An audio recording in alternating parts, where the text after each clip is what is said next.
নমস্কাৰ, মই ৰূপম। আজি এটা সৰু ভিডিঅ'লৈ আপোনালোকক স্বাগতম জনাইছোঁ। আজি মই উপস্থিত আছোঁ বিশ্বনাথ চাৰিআলিৰ মনাবাৰী চাহ বাগিচাৰ একেবাৰে সমীপত। আৰু ৰাতিপুৱা ঘৰৰ পৰা ওলাই আহিয়েই প্ৰত্যক্ষ কৰিলোঁ যে এটা মহিলা সবলীকৰণৰ উদ্দেশ্যেৰে অহা এটা মহিলা ৰাইডাৰ পাৰ্টি, মহিলা ৰাইডাৰ টীম।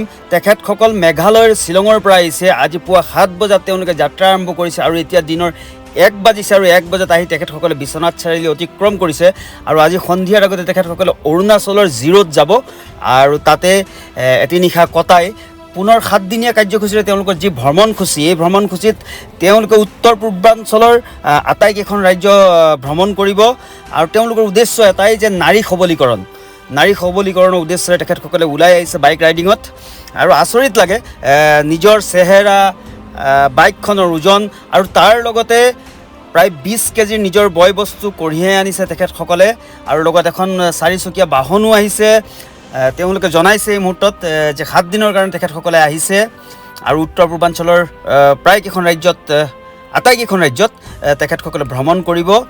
আৰু তেখেতসকলৰ মূল মন্ত্ৰ এটাই, নাৰী সবলীকৰণ।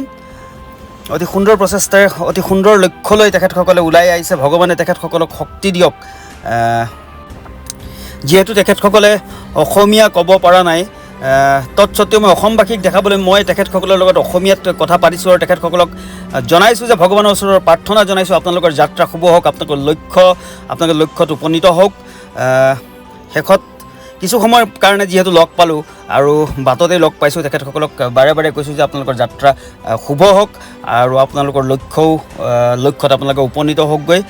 শেষত সকলোকে শুভযাত্ৰা বুলি কৈ গোটেইখিনি কথা মই তেখেতসকলৰ লগত যদিও হিন্দীতে পাতিছোঁ, আপোনালোকক জনাবলৈ মই অসমীয়া ভাষাটো ব্যৱহাৰ কৰিছোঁ। জয় আই অসম।